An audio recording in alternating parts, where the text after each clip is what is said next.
I just did 15 minutes of video and my mic wasn't even on. I hate when this happens. So we're going with last week on Instagram. We're gonna look at some videos and respond.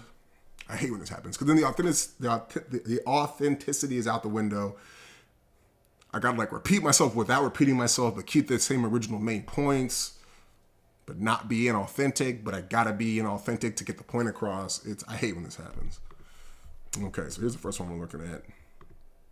Do you want to be a college swim coach someday? Do you want to be coaching at a really high level? What are your goals? I want to be the best swim coach that has ever coached.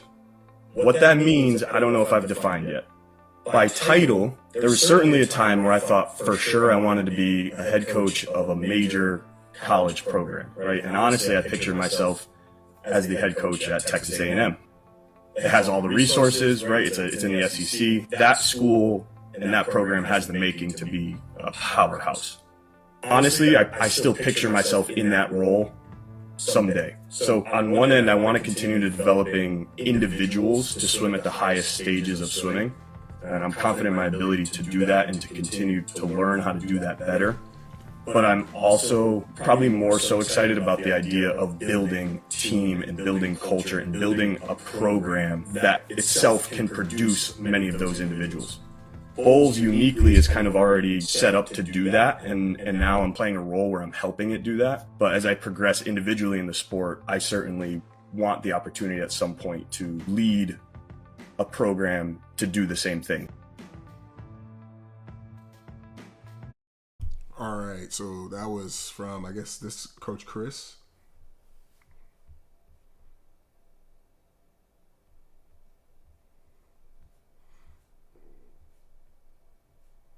Okay, so Coach Chris, I got some bad news for you, my G. What do we got going on in the story?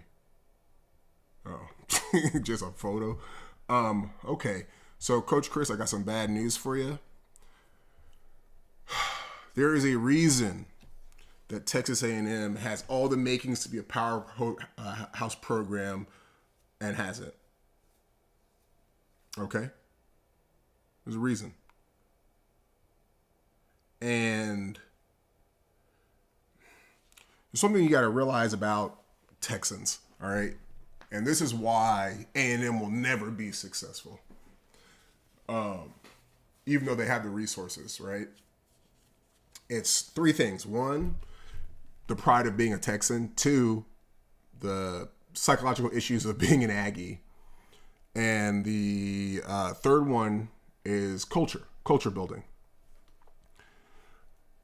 All three of these things eat into the championship element that is required to be a champion. The mental element, the psychological element, like the self-belief element of becoming a national championship culture program.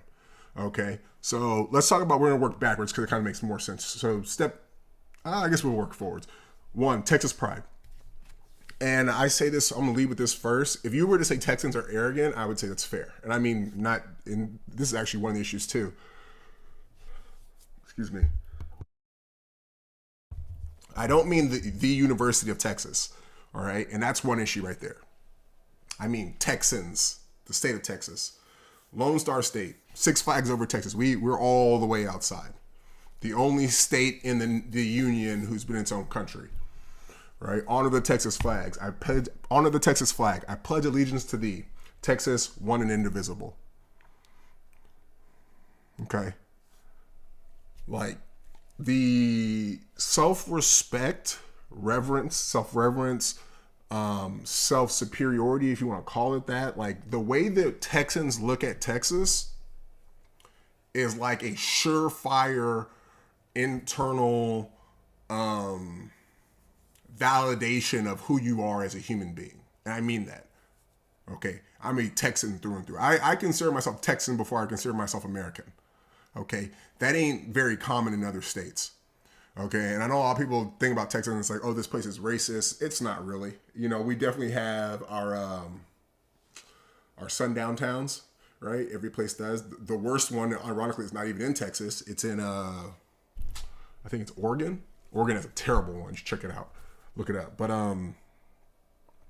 so this kind of goes into point 3 actually, which is let's keep it in order. So like I said, you can call it arrogant. I say that's fair. I don't think it's arrogance. I think it's a self-assuredness, and we can back it up, like if you're not born in Texas, you don't get it. Like you could live here forever and you'll see it. Like when people come to Texas, they can feel it, right? They feel it in the interactions with people, right? You hear comedians talk about visiting Texas, like you can see, like they see the difference, like in the way they tell their jokes and talk about Texas. Like this place is different, right? Like this is how I would describe it. We're who other countries think America is. Okay, we are who other countries think America is, and if you're not from here, you're not going to get it. Okay, so I think, for lack of a better term, let's just call we have a superiority complex. Okay, and other states don't have that. No state looks at themselves and says, like, we're better than everybody else. Maybe California, but they also know that, they got a ton of issues, right? Taxes through the roof, whatever. Okay, so the second issue is Aggie, being an Aggie. Aggie is stuck in the worst state of mental state in Texas, okay?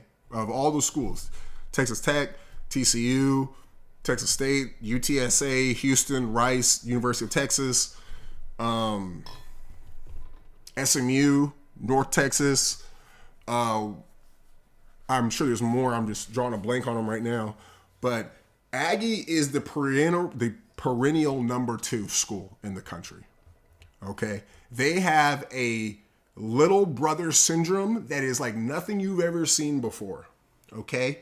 But in their minds, they're also superior to the University of Texas, right? Which obviously kind of leads us into a between the second point and the third point, a tweener issue, whereas say you go to recruit somebody, like, hey, this is Coach Chris from the University of Texas A&M University, right? And be, oh, Texas.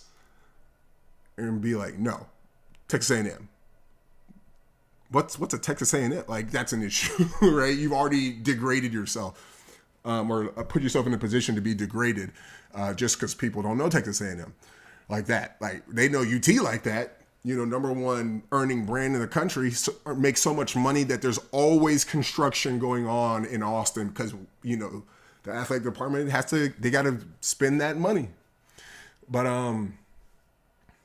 so you got this little brother syndrome at a university of people who think they're better than the other 49 states. Okay? So they are in a constant state of seeing themselves as inferior, believing themselves to be superior, but knowing they're inferior and then trying to use an external validation to convince themselves that they are who they think they want to be. And it never happens. It never happens. It never comes to oh, wow, I look great. It looks like my Native American undertones are popping, my reds. Anyway, so you have this mental conundrum where it's like, we're better than every other state, but I'm feeble at the same time. I'm second rate. Those don't mix. Okay, they're in a constant state of delusion about themselves, which the other schools don't deal with. They know that the big daddy, big homie in the sky is Texas. Okay, the University of Texas, the only school that reads the name of the state. Okay, that's us. Okay, so, but they know they're not that guy. So they are operating in reality when they do their thing as a sports school, right? Or as a school, university, whatever. A&M doesn't see themselves like that, right? Like they call us Texas University, right? Because they call themselves Texas A&M University. So they have to figure out a way to pull us on level playing field so then they can see, look, we're just as good as them. It's like, no, we are who we are. You're who you are. Now be the best you can be. Texas A&M does not operate like that. right? And everybody who is an Aggie, like you are, Eddie would say about swimming, like your swimming picks you, right? So, and that's how being an Aggie is, right? Your parents who were Aggies picked you to be an Aggie. You don't get a choice. You don't get to opt out, right? You don't get into the UT, so you go to Aggie land, right? Aggie picked you, right? People grow up wanting to be Longhorns, right? And you either are rejected or you never had a chance in the beginning because of your you were selected into the family of being an Aggie, so it doesn't even matter. So you have, like I said, point one, this Texas pride. And then like with the Aggie thing, right? Like you got to think about it. Most people, like maybe there are people who are very smart, right? But you're an Aggie, so you're already coming in with this belief that you're a number two, right? That you're the redheaded stepchild. Okay? Or you got rejected in your number two. And you're like, no, I'm number one. But everything about your reality says you're not number one. But now you're trying to show everybody, look at us, we're number one, look at this. But then reality says you're not. So you're in this constant state of, I'm number one. Reality says no, but no, I'm a Texan, so I am number one. But then no, University of Texas is number one. You see what I'm saying? So you have this huge delusion going on that's just poisonous to a championship culture, right? And even if you could fix it, we're about to get into culture next, on your swim team, the people at A&M's are Texans. There's nothing you can do to override the Texan culture. Nothing, right? Nothing. These people have grown up Texans, right? You're going to be there for 4 years with your team. And somehow you think that the football team who's made up of Texans, the basketball team, the student body, you're going to come in and somehow wipe all that off so the team can have a chance to actually build its own identity. The university can build its own identity. Their identity is, look how much we don't like UT. Saw varsity's horns on? Saw varsity's horns off? Who do you think varsity is? Like, they even acknowledge, we're varsity. Like, you see what I'm saying? All right, and then you have the culture issue, right? And this kind of even goes into what we were just talking about with the Texan culture. Honestly, it goes into, like I said, all three of these things cannibalize each other. And that's why nothing gets done at A&M except mediocrity. And it's, you can't bring in outsiders. And this is honestly UT's problem too with our football team. You can't bring this outsider mentality into a University of Texas school, especially one of the top two schools, right? Top two, top three, whatever, whoever thinks they're third, and think it's going to work out well. Because you're trying to create a culture. Let's just say your culture is like, we're not UT's son. Well, if you recruit any Texans and they say yes to Aggie land, they know they're UT's son deep down. We just went over point one and point two. Right? So they already had the internal struggle of, I think I'm better than the other 49 states, but now I need to prove I'm better than, like, it's dead. And you're in a culture of people who are doing that on top of the Texan culture, and you're going to come in on a swim team, not even that popular, and override that? No. It ain't happening. So, Coach Chris, I think, right? That's what it was. I'm sorry to be the bearer of bad news, but if you think what you believe, you're not who you think you are. Coach Chris D, yeah. Okay? And I say that not to be an asshole. I'm just trying to let you know, dude, like, the issues of being an Aggie are beyond your ability. Okay? Many a great men have came before you and have failed. Okay, and you'd be like, maybe someone's like, Dax, you're saying the same thing about Rakely, and there's people who came before you. Well, I think with my situation, I know, is that the things that I've come up are unique ideas that are borrowed from other sports, right? Like having a progression that you can run through multiple years, like that is a basketball, football for sure thing. It ain't in swimming. Usually it's like, these are the drills we're doing, and they do the same drills all the way up, right? They don't coach to the weakest link. Whereas in basketball, you got a weak link, the whole team's going to target that weak link, through a pick and roll or whatever. So like when I coach, it's like we get the strong links out the way so we can focus on our weak links, right? Because you win championships like junior national championship, not with your big guns, right? It's the secondary points that win championships. So your weak links matter, right? And swimming don't think like that. I've never heard a swim coach or anybody say like, you don't worry about your big dogs. But it's a hard thing for people to do because the big dogs is what makes the money. It's what gets the attention. So anyway, just letting you know, Coach Chris, you are gravely mistaken. And I hope you take this seriously. You don't know what you're talking. If you think that about Aggie land, you are lost. Or you haven't done your research to understand like why you are lost, because you can't, like, there's no way that you can override the culture of them thinking that they're second best. You can't. The need for approval that they're not, that they are constantly seeking, and being a Texan, which is why they believe they're the best, but their proof, like, you can't fix that. There's a reason why they're middle of the road in every sport since they've been around, okay? You want to be middle of the road, that's who you are? Even though you said you want to be the best, so I don't know how you could make that statement and then say that about Aggie.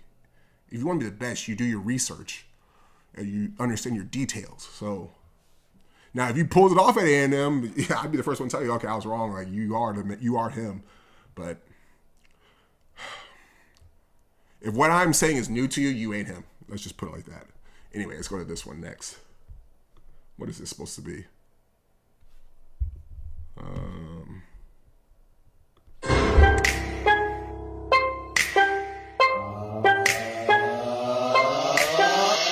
Keep chasing that same old devil down the same old dead-end highway.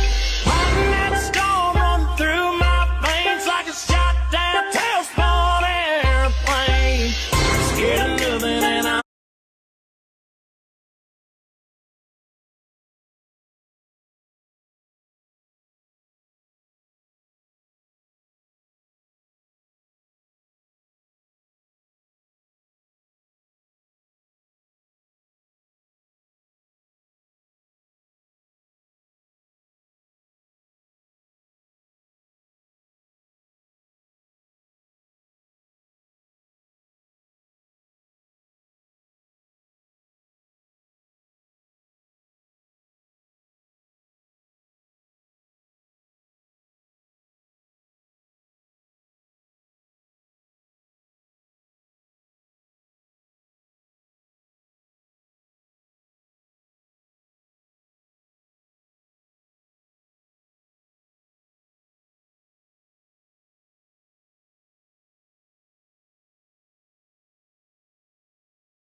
Oh gosh, I hate when this happens.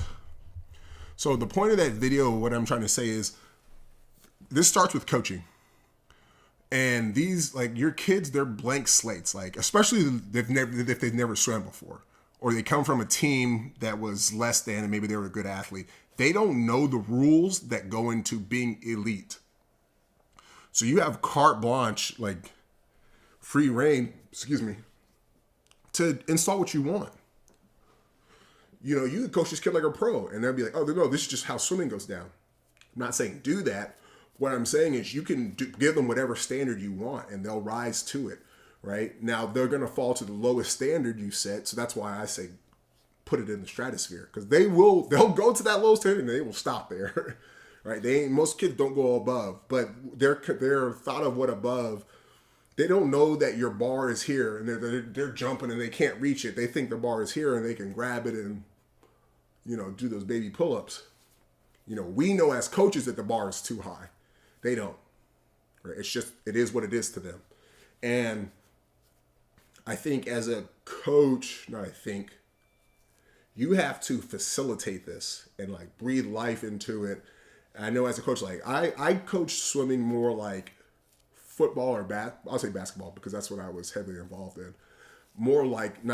Exactly like I would see how my coaches coach me in basketball. Right? I don't really coach as a swim. No, I'm not even really. I don't coach as a swim coach. I coach these kids like they're basketball players. And the reason why is the attitude you have to be successful in hoops. One, it's what sells.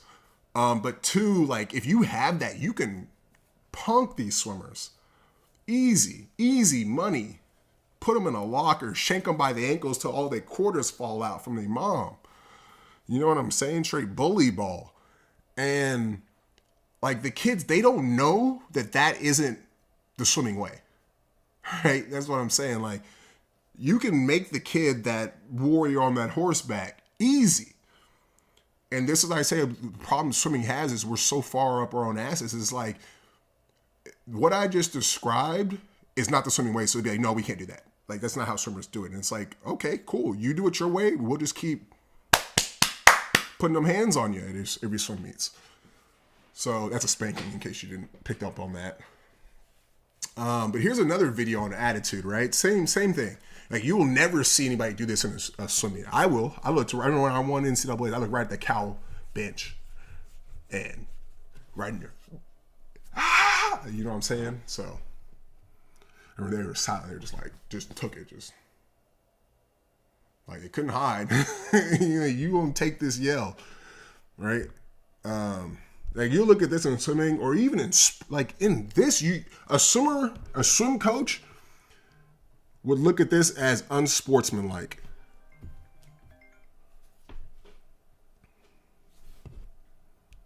At this point, she knew, in the words of the great Blueface, I'm about to turn nothing into something, little baby. This dead ass how I used to run when mama brought that belt out. She said, fuck that helmet, I'm gone. Catcher about to, gotta beat the tag, then let the catcher know I'm really hurt. Let me find out softball been lit like this the whole time. That in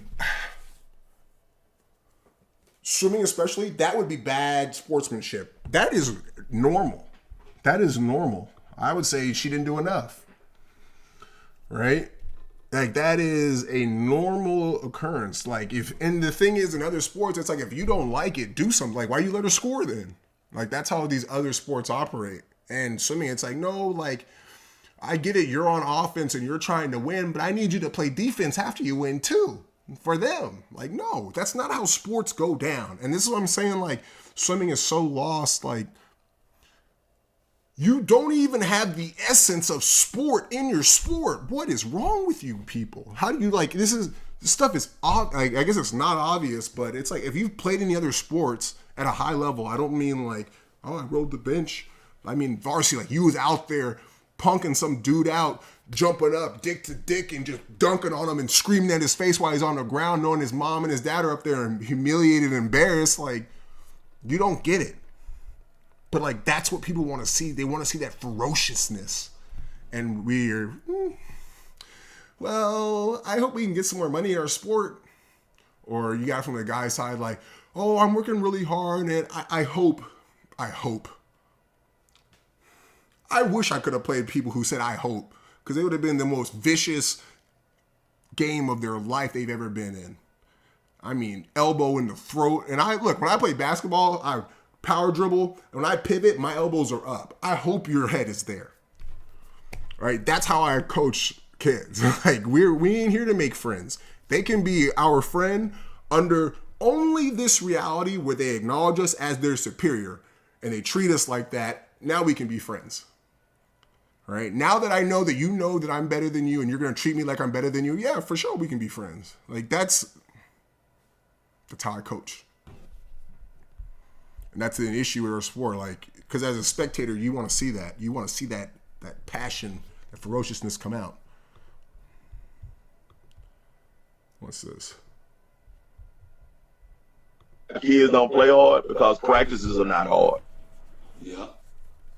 You know, your practice is supposed to be harder than the game. I don't think people understand that. Practice is supposed to be harder than the games. Mm-hmm. And so when you're not practicing hard, how does a kid know how to drive up Friday night, Saturday morning, Sunday morning, and play hard? Mm-hmm. They don't know how to do that. They don't know how to do that. So I've always adapted to Nolan Richardson's idea of 40 minutes of hell by his practices. If you go back and you go to YouTube, go watch Nolan Richardson Arkansas Razorbacks practices. Bro, it looked like war in there. Yeah. And it's the same with Houston. Yeah. The same with Houston right now. It looks like war, bro. It looked like they hate each other. Yeah. Yeah. Yeah. You know what I'm saying? I know you're still listening, but you know the reason why kids don't play hard? Because practices. All right, so I think that's a very important thing. Like I said, I coach my kids like basketball players, so there's going to be a lot of me talk, just so y'all know. And it's not intentional. It's just to kind of give y'all an idea of like where the sport needs to go through my experience of playing other sports, what I've implemented, what I've learned from those other sports into swimming, and it's been successful. Like we ball. Wherever I go, we ball. And if you need to go watch those videos, right? He says these people look like they hate each other. It's like, it looks like war out there. Like they're like tackling each other, like shoving each other to the ground. Like, this is their friend, you know, their brother in arms. And it's just like, I don't care about that. Like, you gotta go. Like it's you look at that mentality. And I'd say UT and Auburn, when I was taking my career trips, were the only two schools that I got like any type of resemblance of that. And it wasn't much, but it was something. Right? Auburn was probably had the most. I bet Cal was probably like that too, because you know that's all that Auburn coaching philosophy over there. But probably not actually. But anyway, maybe, I don't know. Who knows? But the viciousness it takes to actually win, like swimmers aren't vicious because there are no vicious swimmers, right? If you had this type of stuff I'm showing you was common, a lot of like these, let me say it, fragile swimming egos would not make it. They wouldn't make it, right? You would have much more ferocious people entertaining people behind the camera, doing interviews after their wins. And it's just like, because you can't imagine your favorite Olympian, right? They'd never yell in somebody's face. And as they're growing up, right, in their city when they were a kid, there's somebody who's as fast as them who's yelling in their face, and then they beat them again, yelling in their face, rubbing their face in it, rubbing their family's face in it, like to the point, like they're trying to humiliate this kid, right? You know, pick a name, whoever you want. And you know, they're just like, this kid is not going to make it. They're going to have some serious psychological issues, and they're going to be out the sport. Like, it's not fun getting yelled at, you know? And no swim coach is going to be like, yo, you got to fight back, bro. Like, they're going to tell you in basketball, you need to fight back. Like, shove them, do something. Like, I've been told, shove that person. Stop letting them bully you like that. Like, it's... like I always say, swimming is so mentally like on how we coach, how we do technique, how we treat our athletes, how we coach our athletes, how we influence our athletes, how we influence them as competitors, how to be as competitors. We are mentally so far behind that it is so easy to be successful today. And they won't know it until it's too late and we're running this game. I guarantee you, like once, because it's inevitable. They don't know what they're doing. They don't know how to be mean like this and shove somebody to the ground, right? I thought about this one day. I would fight a coach on deck for sure. Easy. Something disrespectful happened to one of my kids. For sure. Easy. Their coach steps up, try to like say what they did was okay. Like I'm gonna try and escalate it. Let's just put it like that. I'm gonna get in their coach's face, and I'm gonna try and provoke them into some type of escalation, right? And the reason why you'd be like, Dax, why would you do that? Why would you say that? In basketball, right? there's a point as a coach where you have to make it clear that you have your team's back and you're not going to let your team be bullied, right? I think my origin thought of this was like, what if a ref did something to my kid that I disagreed with, right? And the ref was like vehemently wouldn't take it back. Like I would get like, I thought about like being at UT and parents being in the stands watching this. Like, I don't care what I look like. I'm about to look wild fighting for my kid. Okay, not an actual fisticuffs, because with an official, they're just doing their job, not being disrespectful. But like, I'm gonna be yelling, pointing, top of my lungs, no, and I'll get thrown. Like the point of when a coach does this is they're trying to get thrown out, right? And it's one, they believe they're getting robbed, right? But it's two, it's to make a point to their athletes, like, I am the ferocious person that I'm trying to tell you to be. And when it comes time to be ferocious, I will not stop. Okay? You're going to, like, I'm going to make this person quit and throw me out or bow down and change the ruling. Obviously, they can't change it because then it just makes them look weak. Right? So, I totally forgot why I brought this up. But, being, like, you have to have that conviction in you as a coach because your athletes are going to follow your example. Right? And women and children smell bullshit a mile away, right? So if you're like trying to get them to be this type of competitor, but you're not that yourself, or your coaching style is not that, they will never reach their potential because the vision that you have for their potential to them is in line or is congruent to who you are. And if you're incongruent to what your vision, to what you're telling them to do, they're not going to do it. You could be right. They were not going to do it because you're not who you say you are, which means your vision is not what you say it is. So why would they listen to you? They wouldn't. All right, let's do one more. Ooh, this thing just died? Oh, there it goes.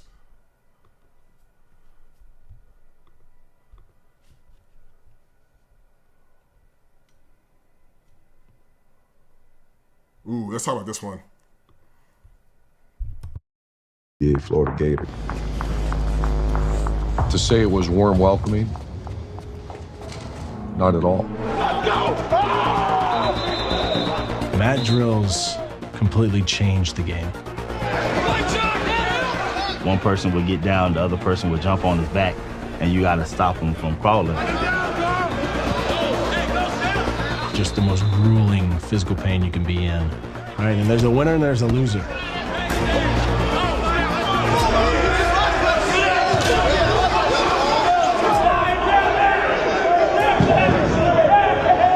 Everybody screaming, teammates cheering you on. I mean, it was Vietnam. It was, when I say hard, the hardest thing I ever went through in my life.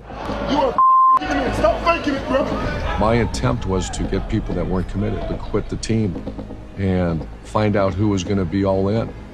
It was unmerciful. I'll get you, Scott. You have to earn the right to be a Florida Gator.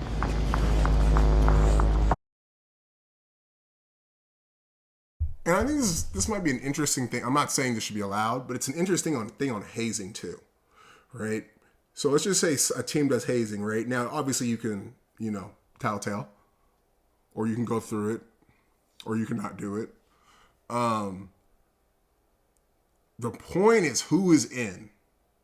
Who's in, right? If we got to do some dirt, who do I know ain't going to run or snitch? You see what I mean? Like, who can I really trust to do what it takes?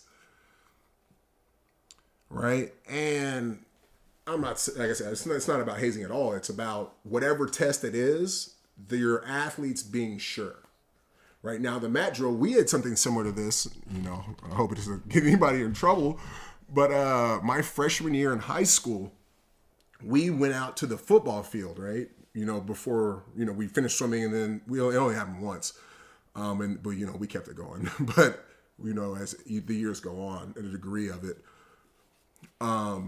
this is back in 2006 when I was a freshman, I think, 2005, right? So we finished practice and we got like an hour before we got to get to study hall, like 45 minutes, right? We got a shower, change, go to study hall. So we go out to the football field and start showering right away, right? And obviously there's like every number has a 0 next to it, right? So we go to, I think it was like the 10 or the 20 yard line, right? With that 0.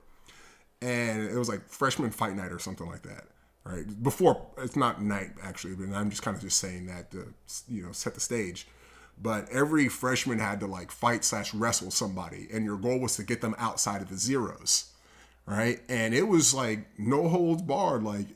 And the thing, like the point I'm making about this is, it was about like who's in, who's scared, who's tough, and that's what it's like who are you? Like, we're gonna put you in combat and figure it out. Like, you're just gonna let somebody attack you, or assault you, batter you. I won mine, of course, but I'll never forget.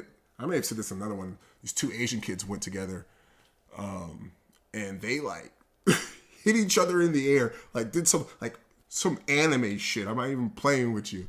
Cause I remember thinking, I was just like, yo, this is like such a stereotype going on. They jumped at each other in the air and hit the ground and like chokeholds on each other. And I remember we had to stop. They had to stop and call it a tie because like they wouldn't let go of each other and they weren't moving. They were just like choking each other out. But yeah, it's just like who are you? And the thing is, like, I think why it was like no pushback on it. It's just like, yo, we're all friends. Like, we know it's not malicious. So I was like, yo, let's fight. But this goes even to like the toughness thing. Like, that's how we were raised. Like, we used to fight all the time. At UT, I think my junior year, like for fun one day we just fought.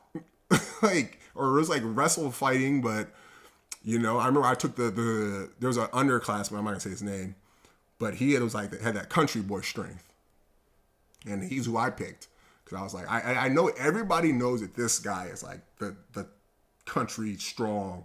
I'm like, I'm gonna take him out, prison style. You find the biggest guy in there and you just suck him out.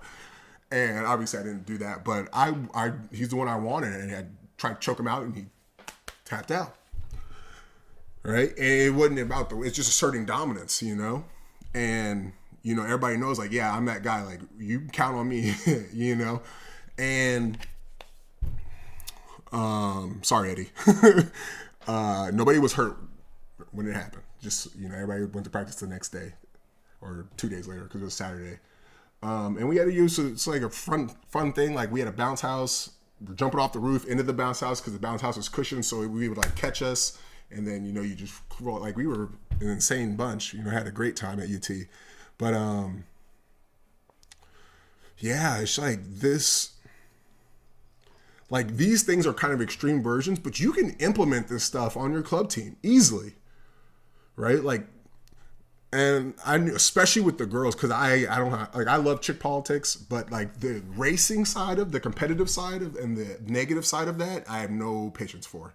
Like, our girls ain't gonna deal with that. Like, they gonna know that it's okay to go in there and try and take somebody's head off, and it doesn't mean you don't like them or that you hate them. It's just sports, and we're still friends after that, right? It's not something you need to be afraid of losing friends just because you went out there and smoked some girl, right? And that if they are the type of person that's not a good person we want to be around, right? No matter how cool you think they are, like, that's not, like, we coach them to be athletes and to be ruthless competitors.